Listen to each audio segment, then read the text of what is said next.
Welcome, everyone. Oh, you know what time it is? You know what time it is. It is time for sleeping. Listen, I trust that you guys had a great day today and that you were productive. I had a great day. I was productive. But I'm also feeling like a blanket. Eh, Let me see if I can paint a picture. I feel like a blanket has been put over me. I don't know if it's just me or other people are feeling the same way, but you know, one of those weighted blankets? Shea butter. That's what it feels like. I feel like there's a weighted blanket. I'm not the only one who feels this way because someone else said to me today they've been feeling like this for the past week. Just this heaviness. Nothing sad, nothing catastrophic, just a heaviness. I don't know what that means. I just don't have the words other than like a weighted blanket has been put on top of me. But that's what it feels like is happening in the atmosphere. But again, I don't know. This is just me and how I feel. So let me know your thoughts if you feel that way too. Uh, but anywho, let's get crack a lacking. Make sure my volumes are up. Oh, look. Yes, they are now. Remember the Law and the Promise by Neville Goddard, Chapter 2, Dwell Therein. My God, I heard this day that none doth build a stately habitation, but he that means to dwell therein. What house more stately hath there been, or can be, than is man, to whose creation all things are in decay? George Herbert. I wish it were true of man's noble dreams. But unfortunately, perpetual construction, deferred occupancy, is the common fault of man. Why build a stately habitation unless you intend to dwell therein? Why build a dream house and not dwell therein? This is the secret of those who lie in bed awake while they dream things true. They know how to live in their dream until, in fact, they do just that. Man, through the medium of a controlled waking dream, can predetermine his future. That imaginal activity of living in the feeling of the wish fulfilled leads man across a bridge of incident to the fulfillment of the dream. If we live in the dream, thinking from it and not of it, then the creative power of imagining will answer our adventurous fancy. And the wish fulfilled will break in upon us and take us unawares. Man is all imagination. Therefore, man must be where he is in imagination, for his imagination is himself. To realize that imagination is not something tied to the senses or enclosed within the spatial boundary of the body is most important. Although man moves about in space by movement of his physical body, he need not be so restricted.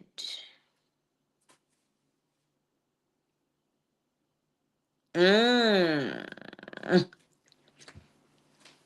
Brandon, tell me that in my Discord, because he might be onto something, but he can move by a change in what he is aware of.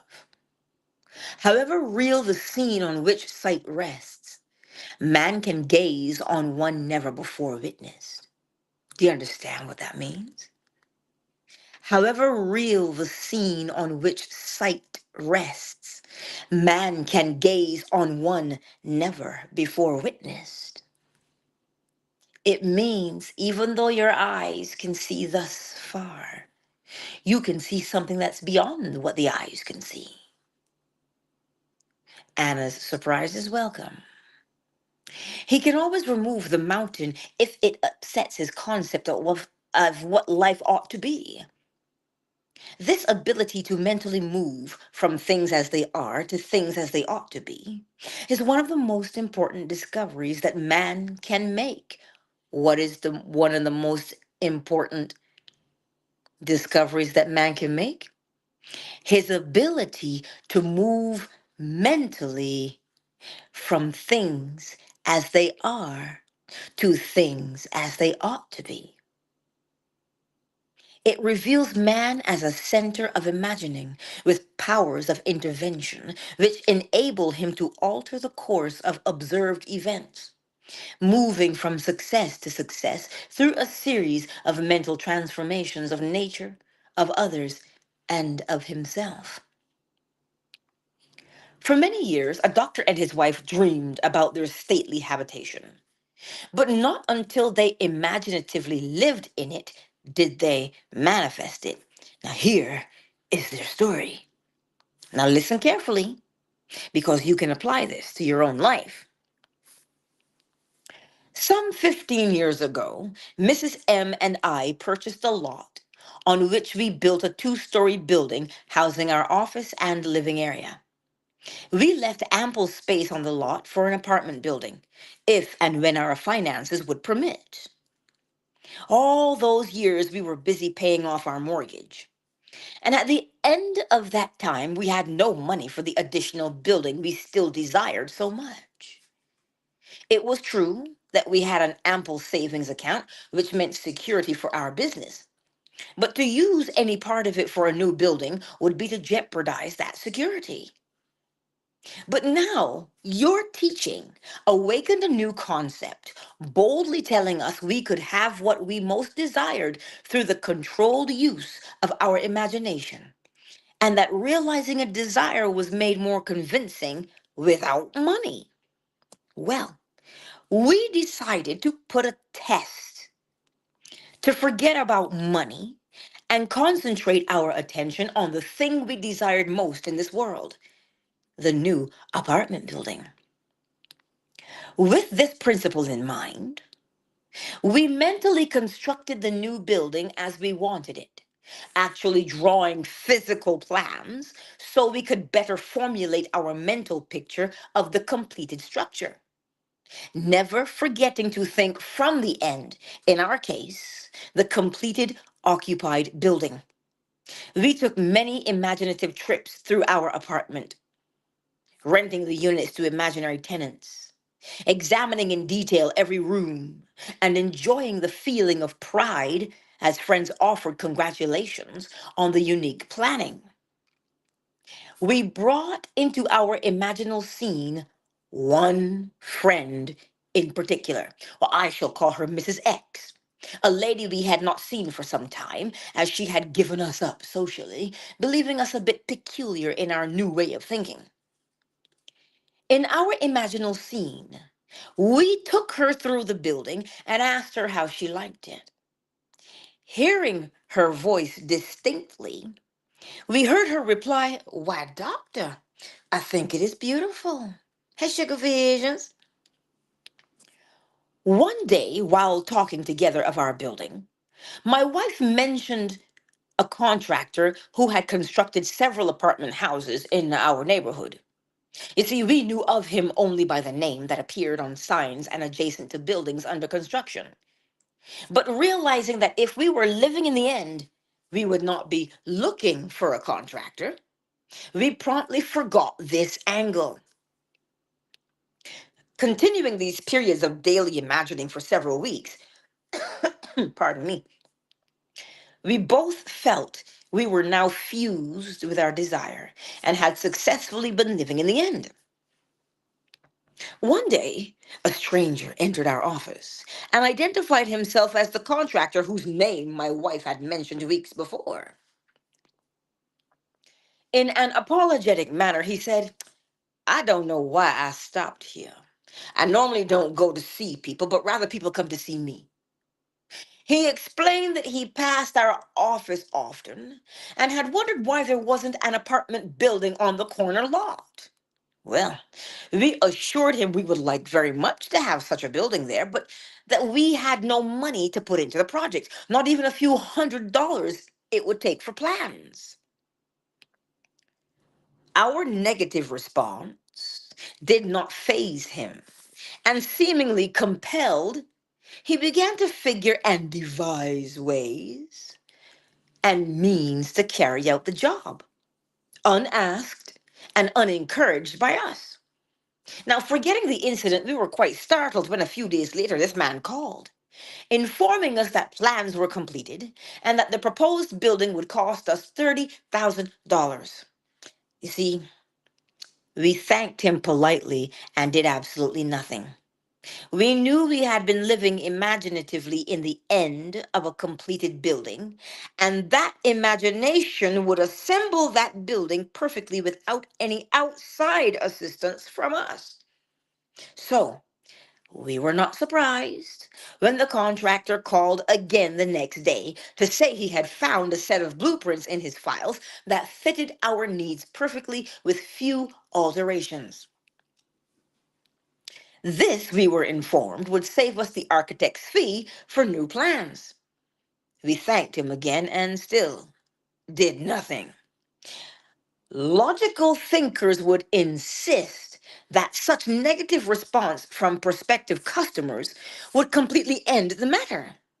Instead, 2 days later, the contractor again called with the news that he had located a finance company willing to cover the necessary loan with the exception of a few $1,000s. Ooh. Well, now it sounded incredible, but we still did nothing. For remember, to us, this building was completed and rented. And in our imagination, we had not put one penny into its construction. The balance of this tale reads like a sequel to Alice in Wonderland. For the contractor came to our office the next day and said, as though presenting us with a gift, "You people are going to have that new building anyway. I have decided to finance the balance of the loan myself." Oh, hello. If this is agreeable, I'll have my lawyer draw up the papers and you can pay me back out of net profits from rentals. This time we did do something. We signed the papers and construction began immediately. Most of the apartment units were rented before final completion, and all but one occupied the day of completion. We were so thrilled by the seemingly miraculous events of the past few months that for a while we didn't understand this seeming flaw in our imaginal picture. But knowing what we had already accomplished through the power of imagining, we immediately conceived another imaginal scene. And in it, this time, instead of showing the party through the unit and hearing the words, "We'll take it," we ourselves, in imagination, visited tenants who had already moved in that apartment. We allowed them to show us through the rooms and heard their pleased and satisfied comments. 3 days later, that apartment was rented. Our original imaginary drama had objectified itself in every detail save one. And that one became a reality. Then 1 month later, our friend, Mrs. X, surprised us with a long overdue visit, expressing her desire to see our new building. Well, gladly we took her through, and at the end of the tour, heard her speak the line we had heard in our imagination so many weeks before, as with emphasis on each word, she said, "Well, doctor, I think it is beautiful." Our dream of 15 years was realized. And we know now that it could have been realized any time within those 15 years if we had known the secret of imagining and how to live in the end of the desire. But now it was realized. Our one big desire was objectified. And we did not put one penny of our own money into it. Signed, Dr. M. Through the medium of a dream, a controlled waking dream, the doctor and his wife created reality. They learned how to live in their dream house, as in fact now they do. Although help seemingly came from without or on the outside, The course of events was ultimately determined by the imaginal activity of the doctor and his wife. The participants were drawn into their imaginal drama because it was dramatically necessary that they should be. Their imaginal structure demanded it. All things by a law divine in one another's being mingle. Listen to it again. All things by a law divine in one another's being mingle, which means everybody that came together to make that apartment building a reality. All things by a law divine in one another's. See all those outside people? One another's being, we all mingle. Yes? The following story illustrates the way in which a lady prepared her stately habitation by imaginatively sleeping in it or dwelling therein. A few months ago, my husband decided to place our home on the market. The main objective for the move, which we had discussed many times, was to find a home large enough for the two of us, my mother and my aunt, in addition to 10 cats, 3 dogs, and 1 parakeet. Believe it or not, the contemplated move was my husband's idea, as he loved my mother and aunt and said I was at their house most of the time anyway, so why not live together and pay one tax bill? Well, I liked the idea tremendously, but I knew that this new home would have to be something very special in size, location, and arrangement, as I insisted on privacy for all concerned. So at the moment, I was undecided whether to sell our present home or not. But I didn't argue, as I knew quite well from past experience with imagining that our house would never sell until I stopped sleeping in it. 2 months and 4 or 5 real estate brokers later, my husband had given up on the sale of our house, and so had the brokers. And at this point, I had convinced myself I now wanted the change. What? At this point, I had convinced myself I now wanted the change. So for 4 nights, in my imagination, I went to sleep in the kind of home I would like to own. On the 5th day, my husband had an appointment at a friend's home, and while there, met a stranger who just happened to be looking for a house in the hills. He was, of course, brought swiftly back to see our house, which he walked through once and said, I'll buy it. This didn't make us very popular with the brokers, but that was all right with me, as I was happy to keep the broker's commission in the family. We moved within 10 days and stayed with my mother while looking for our new home. We listed our requirements with every agent on the Sunset Strip, only because I wouldn't move out of the area. And each one of them, without exception, informed us we were both mad. Cuckoo. It was entirely impossible, they said, to find an older home of English style, with 2 separate living rooms, separate apartments, a library, and built on a flat knoll with enough ground space to fence for large dogs, and located in one particular area. When we told them the price we would pay for this house, they just looked sad. Oh, Lord. I said that wasn't all we wanted. We wanted wood paneling all through the house, a huge fireplace, a magnificent view, and seclusion. No close neighbors, please. At this point, the lady agent would giggle and remind me that there was no such house. But if there were, they would realize 5 times what we were willing to pay. But I knew there was such a house because my imagination had been sleeping in it. And if I am my imagination, then I had been sleeping in it. By the second week, we had exhausted 5 real estate offices, and the gentleman in the 6th office was looking a little wild when one of his partners, who had not spoken until then, said, Well, why don't you show them the place up Kings Road? A third partner in the office laughed sourly and said, that property isn't even listed. And besides, the old lady she'd never sell you. She'd throw you off her property. She's got 2 acres up there, and you know she wouldn't split it. Well, I didn't know what she wouldn't split, but my interest had been aroused by the street name, for I liked that particular area best of all. So I asked, why not just take a look anyway for laughs?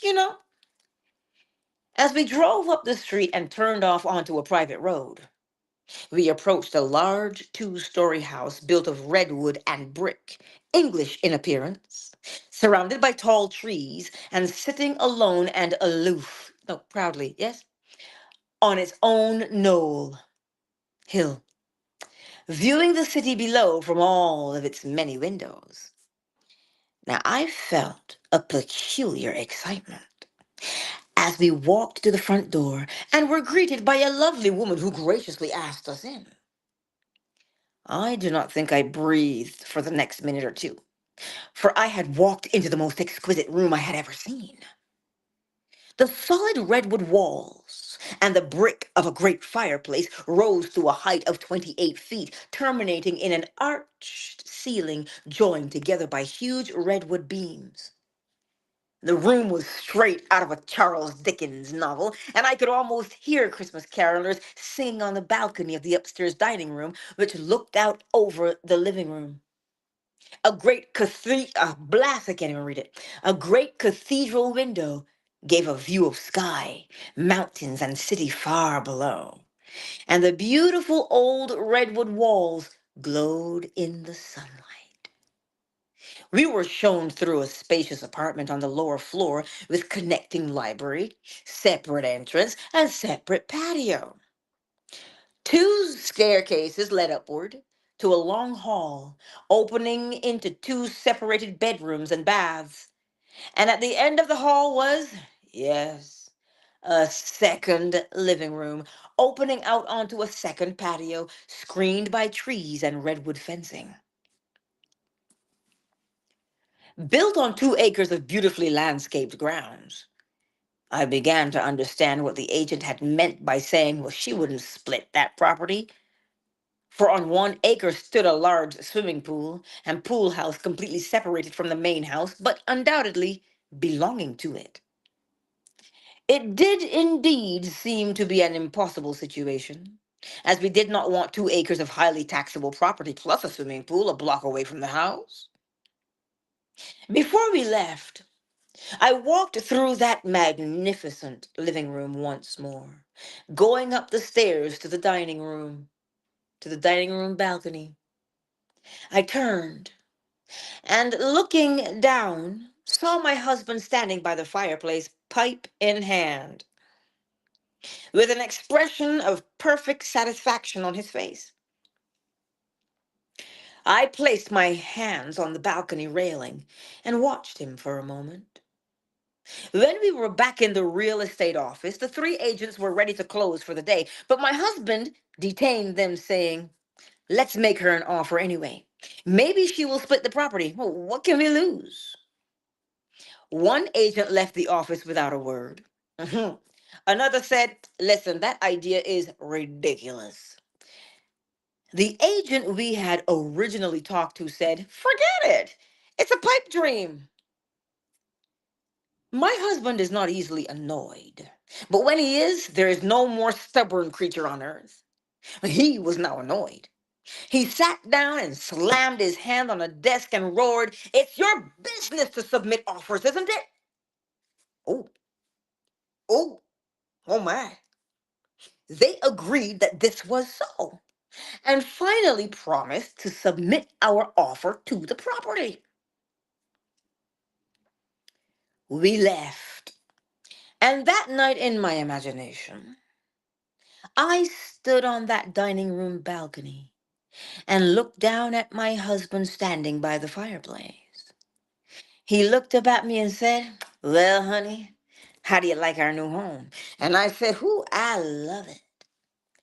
I continued to see that beautiful room and my husband in it and felt the balcony railing gripped in my hands until I fell asleep.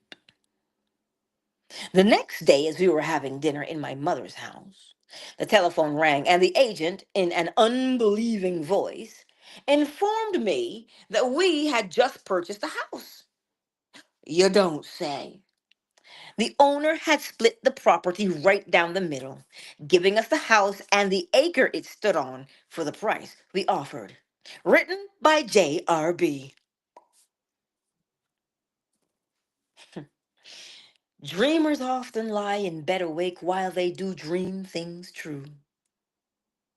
One must adopt either the way of imagination or the way of sense. No compromise or neutrality is possible. Read that again, Angela, because there's a scripture that goes with that. One must adopt either the way of imagination or the way of sense. Eyes, ears, nose, mouth, skin.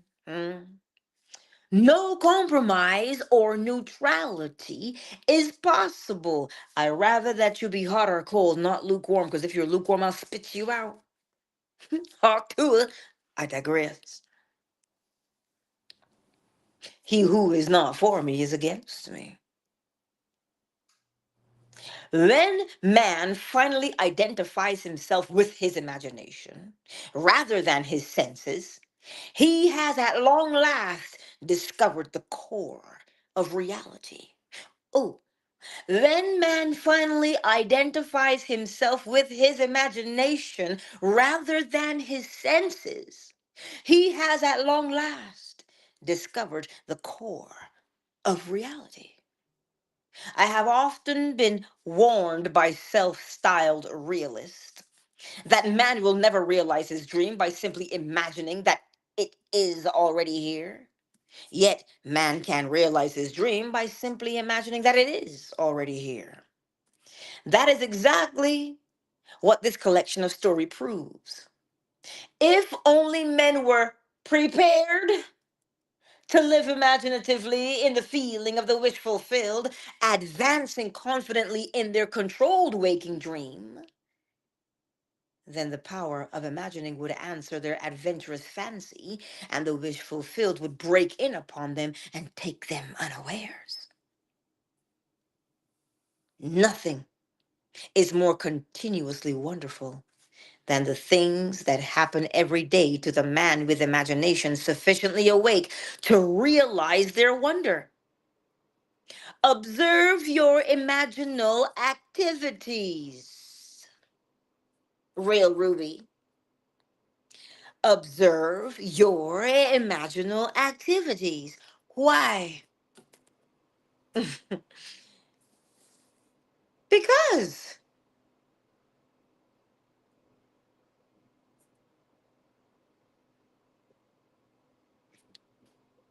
if only men were prepared to live imaginatively in the feeling of the wish fulfilled, advancing confidently in their controlled waking dream, then the power of imagining would answer their adventurous fancy, and the wish fulfilled would break in upon them and take them unaware. Nothing,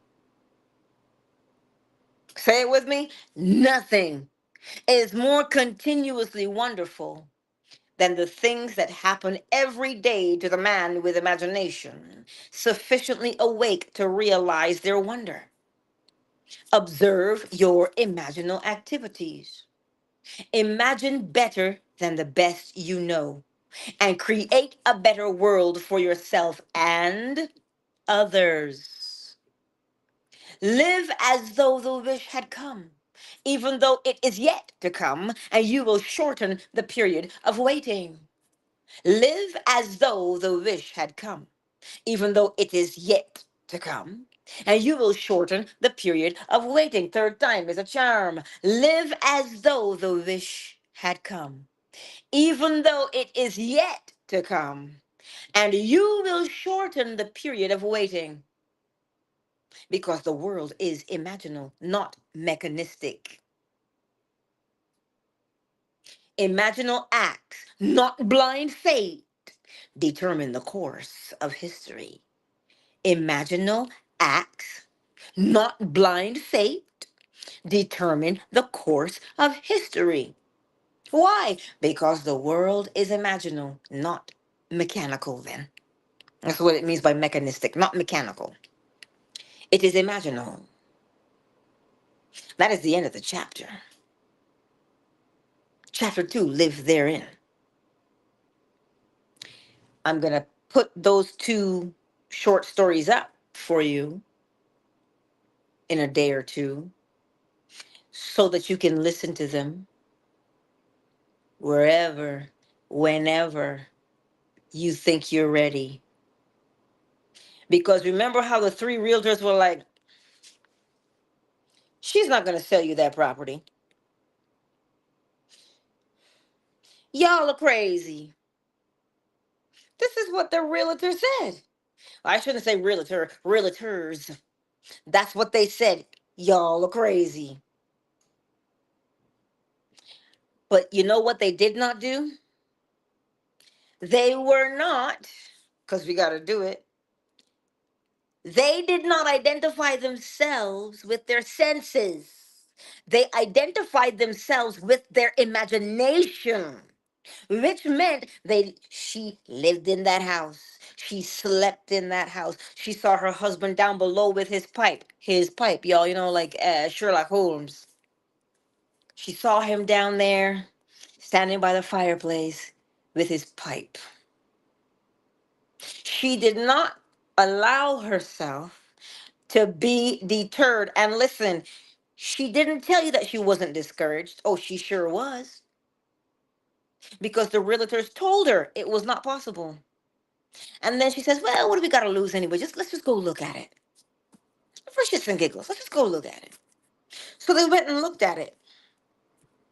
And as she went and looked at it, something overtook her as she was in that place. Enough so that she felt the railing in her hands.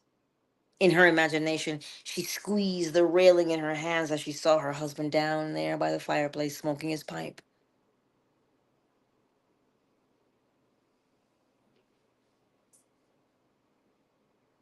That's what she did. She identified herself with her imagination rather than her senses. What senses? The sense of hearing.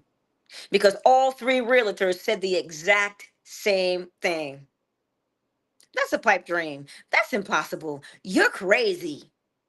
But don't we have that in our lives already from people who aren't realtors, but they're close friends and family, and they're telling you what you want to accomplish in your life? Well, that's crazy. That's never going to happen. That's what they're saying to you. You have two choices in this situation. You can be ruled. Whoa.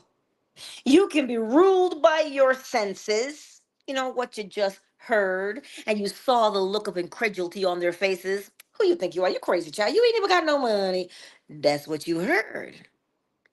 But listen, one must adopt either the way of imagination or the way of sense. Your senses. One must adopt either the way of imagination or the way of the senses. No compromise or neutrality is possible. Why is that? Scripture says, well, one cannot serve two masters. You can't say imagination creates reality, but oh my God, my bank account, right? You can't say those two things in the same sentence because they are contradictory. And the one you feel, eh, which is more than likely the bank account because this is the one you can see. So that's true, and that's what you feel. Well, that's the one that will win. The feeling invariably always wins. So you cannot, in other words, sit on the fence. You must commit yourself to one or the other, 100% to imagination or 100% to senses. The choice is yours. So tonight, As we slide on into the senses, you see, it takes a level of audacity, does it not? It takes a level of audacity. Baby, are you okay? It takes a level of audacity. It takes a level of comprehension. Why do I say audacity? Because can you imagine what it is? Of course you can. To have people tell you, no, that's not possible. That's not an option at this time. No, not possible. How many times have we heard it's not possible? How many times? So you've got two choices: to believe it is not possible or to know that it is. Those are the two choices we've got. So, whatever the situation is tonight that you're dealing with, these two stories were about property, right? They're about property. Whatever your situation is, you see, I told you the situation is irrelevant. It matters not what the situation is on the outside, it doesn't matter. If you identify yourself with your imagination, well, then obviously every problem has the same solution, which would be what? When man finally identifies himself with his imagination rather than his senses, well, he has at long last discovered the core of reality. You see, people say, well, I'm a realist. You got the optimist, you got the pessimist, you got the realist. Hey, be imaginative. Ow. Hello. Be imaginative. Don't be an optimist. Don't be a pessimist. Don't be a realist. Be imaginative, which means you will call those things that are not as though they were, and they will become. That's what happens. You won't know until you test it for yourself, though. So tonight, let's start right here as we go into the silence. Both of these stories have something in common. Each person knew what they wanted. Well, then that's where you have to begin, obviously. What do you want to become? They wanted to become homeowners of a particular location. What is it that you want to become? Step one. Step two, what would it feel like to you if you were the thing you said you wanted to become? What would that feel like to you? How would you walk? How would you talk? How would you sleep at night? How would you drive down the street? Shoot, how would you eat your food? How would you cut your steak? Sorry, vegan, but I can't take that back. How would you feel? How would you feel? Oh, now you captured that feeling in your bosom there, yeah? Right square in the bosom right here. Right at your heart. You caught it, didn't you? Yes. See how it feels? Good. Step three, lose yourself in that feeling. Night after night after night after night. You remember how he said it took them 15 years, but then he realized it could have taken him way less time. But he didn't know. He didn't know. So you don't beat yourself for what you didn't know. What do you know now? You know that you must know what you want to become. You begin to experience in imagination and what you would experience in reality if you were to become it. And then finally, you immerse yourself in the feeling of being it. Don't worry about your senses. Don't worry about any of that. Because remember, it is not the senses that dictate what you become. It is the wise use of your imagination that dictates what you become. So, for the next 5 minutes, let us practice knowing what we want, experiencing in imagination what we would experience in reality, and feeling that feeling over and over and over again, as many times throughout a day as you possibly can. You have a phone. If you're going to pick it up and put it in your hands, pick it up, set a timer and put it down. Next time you pick, see the time between the time between when you put it down and pick it up. Use that to experience in imagination what you would experience in reality and immerse yourself in the feeling of the state of the wish fulfilled. Let us slide into the silence for 5 minutes.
And there concludes our 5 minutes.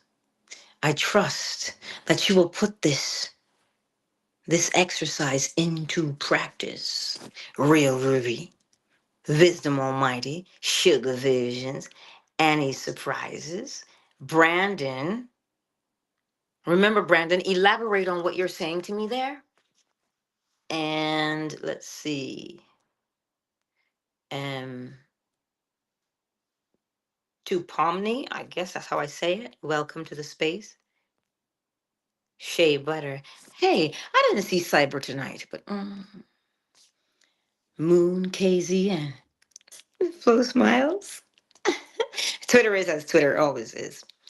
But yes, test it for yourself.